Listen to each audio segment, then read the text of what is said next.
ಅಬಕಾರಿಯಲ್ಲಿ ಒಂದೇ ಒಂದು ಪೈಸೆ ಭ್ರಷ್ಟಾಚಾರ ಮಾಡಿದರೆ ನಾನು ರಾಜಕೀಯವನ್ನು ಬಿಡ್ತೀನಿ. ಮೋದಿ ಅವರು PM ಸ್ಥಾನವನ್ನು ಬಿಡ್ತಾರಾ ಕೇಳಿ ಅಂತ ಮುಖ್ಯಮಂತ್ರಿ ಸಿದ್ದರಾಮಯ್ಯನವರು ಮತ್ತೆ ಸವಾಲು ಹಾಕಿದ್ದಾರೆ. 700 ಕೋಟಿ ರೂಪಾಯಿ ಲೂಟಿ ಹೊಡೆದು ಮಹಾರಾಷ್ಟ್ರಕ್ಕೆ ಕಳಿಸಿದ್ದಾರೆ ಅಂತ ಆರೋಪ ಮಾಡಿದ್ರಲ್ಲ ಪ್ರಧಾನಿ ಮೋದಿ ಅವರು. BJP ಅವಧಿಯಲ್ಲಿ ಕೋವಿಡ್ ಹಗರಣ ಆಗಿದೆ.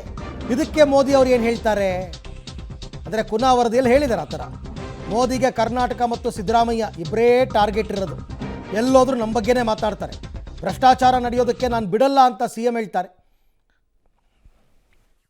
ನಿನ್ನೆ ಮಹಾರಾಷ್ಟ್ರದ ಚುನಾವಣೆಯಲ್ಲೂ ಕೂಡ ಪ್ರಧಾನಮಂತ್ರಿಗಳು ಮತ್ತೆ ಕಾಂಗ್ರೆಸ್ ಮೇಲೆ ಅಟ್ಯಾಕ್ ಮಾಡಿದ್ದಾರೆ. ರಾಜ್ಯ ಕಾಂಗ್ರೆಸ್ ಮೇಲೆ ಕಾಂಗ್ರೆಸ್ ಅವರು ಹಗಲು ಲೂಟಿ ಮಾಡ್ತಾ ಇದ್ದಾರೆ. ಕರ್ನಾಟಕದಲ್ಲಿ ಸುಳ್ಳು ಹೇಳ್ಕೊಂಡು ಅಧಿಕಾರಕ್ಕೆ ಬಂದು ಹಗಲು ಲೂಟಿ ತೊಡಗಿದ್ದಾರೆ. ಈಗ BJP ಅವ್ರ ಮೇಲೆ ಈ ಅನೇಕ ಆರೋಪಗಳು ಬರ್ತಾ ಇದ್ದಾವೆ. ಔಷಧಿಗಳ ಖರೀದಿನಲ್ಲಿ ಮತ್ತು ಇಕ್ವಿಪ್ಮೆಂಟ್ಸ್ ಖರೀದಿನಲ್ಲಿ ಮೈಕೇಲ್ ಕುನಾ ಅವರು ವರದಿ ಕೊಟ್ಟಿದ್ದಾರೆ.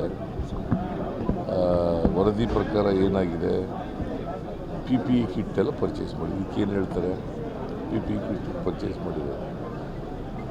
ಅದು 2,147 ಕೋಟಿ. ಅದು ಸಿಗ್ತಾ ಇರ್ತಕ್ಕಂಥದ್ದು 330 ರೂಪಾಯಿಗೆ ಸಿಗುತ್ತೆ.